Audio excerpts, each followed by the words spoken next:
ರಾಜ್ಯ ಕಾಂಗ್ರೆಸ್ನಲ್ಲಿ ಪ್ರತಿದಿನ ಒಂದಲ್ಲ ಒಂದು ಟ್ವಿಸ್ಟ್ ಅಂಡ್ ಟರ್ನ್ಗಳು ಸಿಗ್ತಾ ಇದೆ ನೋಡಿ. ನಿನ್ನೆ ಒಂದು ಡಿನ್ನರ್ ಮೀಟಿಂಗ್ ಆಗುತ್ತೆ. ಈ ಡಿನ್ನರ್ ಮೀಟಿಂಗ್ ಆಗ್ತಾ ಇದ್ದಂತೆ ಸಿಎಂ ಸಿದ್ದರಾಮಯ್ಯ ಅವರಿಗೆ ಫುಲ್ ಶಕ್ತಿ ಬಂದಂತೆ ಕಾಣಿಸ್ತಾ ಇದೆ. ಕಾರಣ ಅವರು ಹೇಳಿರುವಂತಹ ಹೇಳಿಕೆ. ಸತೀಶ್ ಜಾರಕಿಹೊಳಿ ಮನೆಯಲ್ಲಿ ಡಿನ್ನರ್ ಆಗ್ತಾ ಇದ್ದಂತೆ ಬಹಳ ಆಕ್ಟಿವ್ ಆಗಿದ್ದಾರೆ ಸಿಎಂ ಸಿದ್ದರಾಮಯ್ಯ. ಡೋಂಟ್ ವರಿ, ನಾವಿದ್ದೀವಿ ಅಂತ ಲೀಡರ್ಸ್ ಗಳೆಲ್ಲರೂ ಬಹುಶಃ ಅಭಯ ಕೊಟ್ರ ಅನ್ನುವಂತಹ ಪ್ರಶ್ನೆ ಕಾಡ್ತಾ ಇದೆ.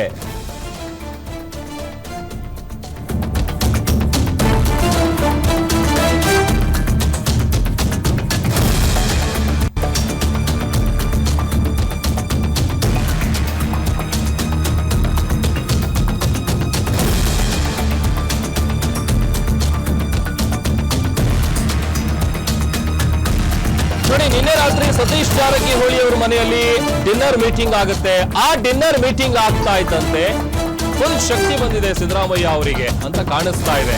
ಡೋಂಟ್ ವರಿ, ನಾವಿದ್ದೀವಿ ಅಂತ ಅಭಯ ಕೊಟ್ರ ಲೀಡರ್ಸ್.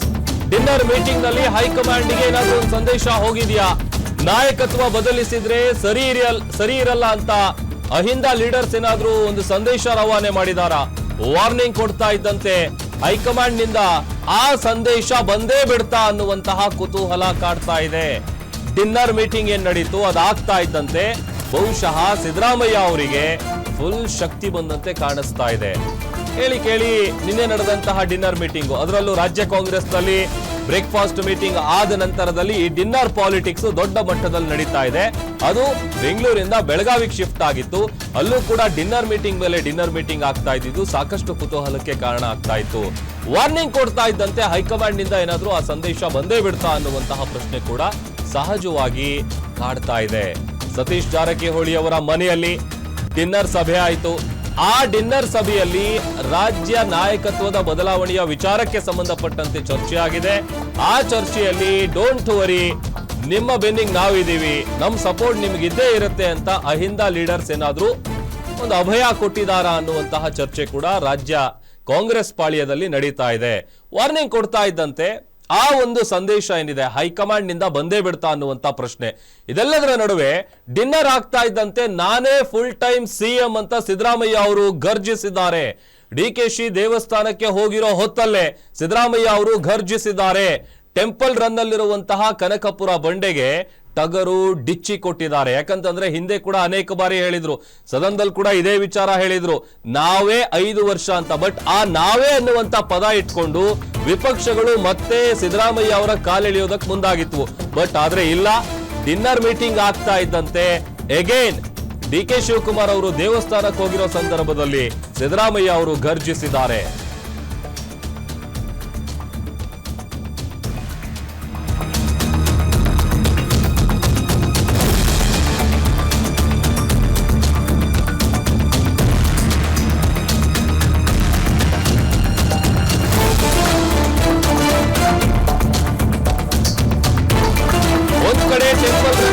ಕನಕಪುರದ ಬಂಡೆ, ಇತ್ತ ಟಗರು ನಾನೇ 5 ವರ್ಷ ಸಿಎಂ ಅಂತ ಗರ್ಜಿಸೋದ್ರ ಮೂಲಕ ಬಿಚ್ಚಿ ಕೊಟ್ಟಿದ್ದಾರೆ. ನಾನೇ 5 ವರ್ಷ ಸಿಎಂ, ಹೈಕಮಾಂಡ್ ನನ್ನ ಪರವಾಗಿದೆ. ವಿಧಾನಸಭೆಯಲ್ಲೇ ಸಿಎಂ ಸಿದ್ದರಾಮಯ್ಯ ಅವರು ಘೋಷಣೆ ಮಾಡಿದ್ದಾರೆ. 2.5 ವರ್ಷ ಅಂತ ಏನ್ ಆರಂಭದಿಂದ ಚರ್ಚೆ ಆಗ್ತಿತ್ತಲ್ಲ, ಆ ತರದ ಯಾವುದೇ ಒಪ್ಪಂದ ಆಗಿಲ್ಲ. ಈಗಲೂ ನಾನೇ, ಮುಂದೆಯೂ ನಾನೇ ಮುಖ್ಯಮಂತ್ರಿ ಅಂತ ವಿಧಾನಸಭೆಯಲ್ಲಿ ಸಿಎಂ ಸಿದ್ದರಾಮಯ್ಯ ಅವರು ಘೋಷಣೆ ಮಾಡಿದ್ದಾರೆ. ನಾನೇ ಮುಖ್ಯಮಂತ್ರಿ ಕೇಳಪ್ಪ. ಹೈಕಮಾಂಡ್ನವರು ನನ್ನ ಪ್ರಕಾರ ನನ್ನ ಪರವಾಗಿ ಇರೋದು. ಹೈಕಮಾಂಡ್ನವರು ಏನ್ ತೀರ್ಮಾನ ಮಾಡ್ತಾರೆ ಅದ್ರ ಪ್ರಕಾರ ನಡ್ಕೊಳ್ಳೋದು ನಾವು. ಹೈಕಮಾಂಡ್ ಲೆಜಿಸ್ಲೇಟಿವ್ ಪಾರ್ಟಿನಲ್ಲಿ ಮೊದಲು ಜನ ಆಶೀರ್ವಾದ ಮಾಡಬೇಕು, ಅವ್ರಿಗೆ ಉತ್ತರ ಕೊಡ್ಬೇಕಂದಲ್ಲ ಸರ್. ಆಮೇಲೆ ಲೆಜಿಸ್ಲೇಟಿವ್ ಪಾರ್ಟಿ ಮೀಟಿಂಗ್ ನಲ್ಲಿ ಶಾಸಕರ ಆಯ್ಕೆ ಮಾಡಬೇಕು. ಆಮೇಲೆ ಹೈಕಮಾಂಡ್ನವ್ರು ತೀರ್ಮಾನ ಮಾಡಬೇಕು. ಹೇಳಿದಿರ ಹೊರತು ನಾನು ಬೇರೆ ಏನು ಹೇಳಿಲ್ಲ.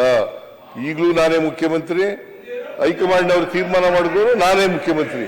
ಕರೆಕ್ಟ್ ಇಲ್ಲ ಹೇಳಿ. ಪ್ರತಿಪಕ್ಷ ನಾಯಕರೇ 2.5 ವರ್ಷಕ್ಕೂ ಪ್ರತಿಪಕ್ಷ ನೀವು ಉತ್ತರ ಕನ್ನಡ 2.5 ವರ್ಷ ಅಂತ ಹೇಳೇ ಇಲ್ಲ. ನಿಮ್ಗೆ ಯಾಕೆ 2.5 ವರ್ಷ ಅಂತ ಹೇಳಿಲ್ಲ. ಸ್ವಲ್ಪ ಸಮಾಧಾನ, ಸ್ವಲ್ಪ 2.5 ವರ್ಷ ಅಂತ ಇಲ್ಲ. ಬರಬೇಡಿ, ನನ್ನ ಪರವಾಗಿದೆ. ಅವ್ರಿಗೆಲ್ಲ ಉತ್ತರ ಕೊಡಕ್ ಹೋಗಲ್ಲ. ಇದು ನಮ್ಮ ಪಾರ್ಟಿ ವಿಚಾರ, ನಮ್ಮ ಸರ್ಕಾರದ ವಿಚಾರ. ಸರ್ಕಾರ ಅಲ್ಲ, ನಮ್ಮ ಪಾರ್ಟಿ ಸರ್ ನಾವು ಹೈಕಮಾಂಡ್ ತಮಗೆ ಅನ್ಯಾಯ ಆಗ್ಬಾರ್ದು ಅಂತ ಹೇಳ್ತಾ ಇದ್ದಾರೆ. ಮಾಡ್ತೀವಿ, ಅದು ಬೇರೆ ವಿಚಾರ. ಬಟ್ ಈಗ ನಾನೇ ಮುಖ್ಯಮಂತ್ರಿ, ಅಧ್ಯಕ್ಷರೇ 2.5 ವರ್ಷ ಆಗಿದೆ, ನಾನೇ ಮುಖ್ಯಮಂತ್ರಿ, 5 ವರ್ಷ ನಾಳೆ ಮುಂದೆನೂ ನಾನೇ ಇರ್ತೀನಿ. ನೀವು ಉತ್ತರ ಕರ್ನಾಟಕದ ಬಗ್ಗೆ ಇವತ್ತೆಲ್ಲ ಅನೌನ್ಸ್ ಮಾಡ್ತೀರಲ್ಲ, ಈಗ ಇದನ್ನ ಅನುಷ್ಠಾನ ತರೋಕ್ಕೂ ನೀವೇ ಇರ್ಬೇಕು ಅಂತ ಅಧ್ಯಕ್ಷರೇ, ಅಷ್ಟೇ. ಅರ್ಥನೇ ಮಾಡ್ಕೊಂಡಲ್ಲ, ನಾನೇ ಇರ್ತೀನಿ, ಅಷ್ಟೇ. ಈಗ ನಾನೇ ಮುಖ್ಯಮಂತ್ರಿ. ಕೇಳಪ್ಪ, ಹೈಕಮಾಂಡ್ನವರು ನನ್ನ ಪ್ರಕಾರ ನಮ್ಮ ಪರವಾಗಿ ಇರೋದು. ಹೈಕಮಾಂಡ್ನವರು ಏನ್ ತೀರ್ಮಾನ ಮಾಡ್ತಾರೆ ಅದ್ರ ಪ್ರಕಾರ ನಡ್ಕೊಳ್ಳೋದು ನಾವು. ಹೈಕಮಾಂಡ್ ಲೆಜಿಸ್ಲೇಟಿವ್ ಪಾರ್ಟಿನಲ್ಲಿ ಮೊದಲು ಜನ ಆಶೀರ್ವಾದ ಮಾಡಬೇಕು, ಅವ್ರಿಗೆ ಉತ್ತರ ಕೊಡ್ಬೇಕಂದಲ್ಲ ಸರ್. ಆಮೇಲೆ ಲೆಜಿಸ್ಲೇಟಿವ್ ಪಾರ್ಟಿ ಮೀಟಿಂಗ್ ನಲ್ಲಿ ಶಾಸಕರ ಆಯ್ಕೆ ಮಾಡಬೇಕು, ಆಮೇಲೆ ಹೈಕಮಾಂಡ್ನವ್ರು ತೀರ್ಮಾನ ಮಾಡಬೇಕು. ಹೇಳಿದಿನ ಹೊರತು ನಾನು ಬೇರೆ ಏನು